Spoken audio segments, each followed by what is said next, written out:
President William Ruto has denied using his powers and position to control the judiciary. Speaking on Monday, December 5th this year, Ruto said his interest in the judiciary was not to interfere with the wheels of justice. He reiterated that his interest was aimed at supporting the third arm of government deliver justice effectively to the people. He made the remarks during the launch of National Council on the Administration of Justice NCAJ report. Chepchumba Sharon brings us that story.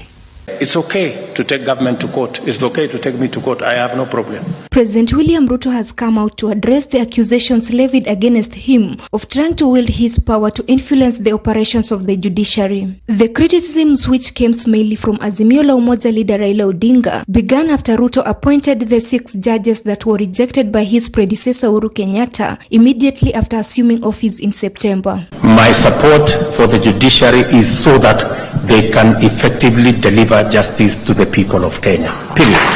Ruto critics have also questioned his presence at many judiciary functions since assuming office, the latest ones being the launch of the annual State of the Judiciary report last month and Monday's release of the Administration of Justice report by Chief Justice Martha Koome. During the event held at the Safari Park Hotel in Nairobi, the president said that he has not in any way influenced judiciary affairs, adding that his presence is to support the government arm to carry out its mandate. I know there is maybe a discussion as to why I am appearing in too many of the functions of the judiciary. I think they can confirm to you that I have never put a telephone call to anybody to ask them to do nothing.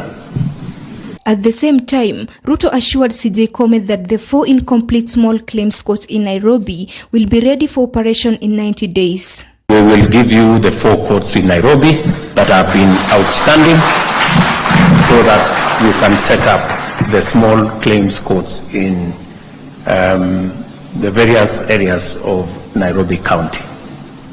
He further expressed his goodwill to the judicial arm of the government and commended the National Council of the Administration of Justice on what he called an intelligent execution of the council's strategic plan. I congratulate the NCAJ for your fine achievements.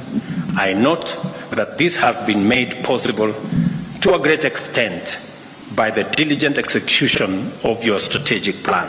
President William Ruto also threw jabs at Azimio leader Raila Odinga over his claim for mass action. He says the former Prime Minister should follow the lead of LSK President Eric Theuri, who took him to court over the PS shortlist instead of calling for mass action. I am particularly pleased to see my friend Eric Theuri here, who took me to court the other day when I made some appointments. And I appreciate that it's the wheels of justice. And I'm very happy that he is not threatening to organize any demonstrations because he did not he did not win the case.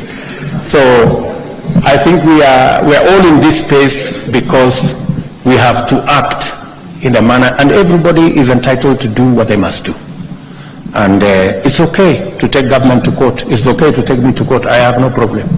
If you have a matter, and if I lose, I have no problem. You know, I move on to the next. It means I was wrong, because nobody is an angel. Everybody, all of us can be wrong or right, but we leave it to the judiciary to decide whether one is guilty or one is innocent. Chief Justice Martha Koome, Director of Public Prosecutions Nurdin Haji, and Attorney General Justice Muturi addressed the event.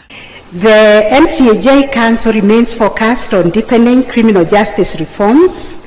In May 2022, as you have seen, Your Excellency, on the small clip, we successfully convened the 2nd National Conference on Criminal Justice Reforms, dubbed towards a rights-based criminal justice sector.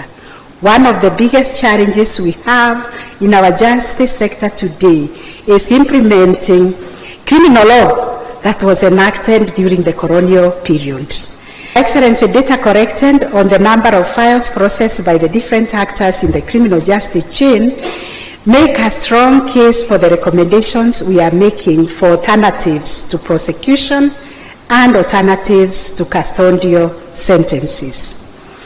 During this period, The NCAJ Council also focused on civil justice reforms, and we felt we needed to launch a specialized court user committee for commercial courts, environment and land courts, and recently SGBB. Your Excellency, in 2020, we resolved to leverage on opportunities and initiatives such as the use of technology to drive reform within the justice system. In this regard, we integrated the Judiciary e-filing system and the ODPP, or Delivery Case Management System. This has enhanced efficiency in the management of criminal trials and with a positive effect on our development of data-driven policies. NCAJ is currently established under the Judicial Service Act 2011. Accordingly, we are in the process of drafting the National Council on the Administration of Justice Bill 2022 to provide a robust legislative framework on the functions, powers, independence, and interdependence of the NCAJ. And my position as the Vice Chair of the NCAJ is testament to it, Your Excellency. It is not captured under the current bill and under the current act, but it was the wise vision of the Chief Justice that she established this office to allow for all actors within the NCAJ to feel inclusive and own the process within the NCAJ. It is true that adages like justice delayed is justice denied have always existed.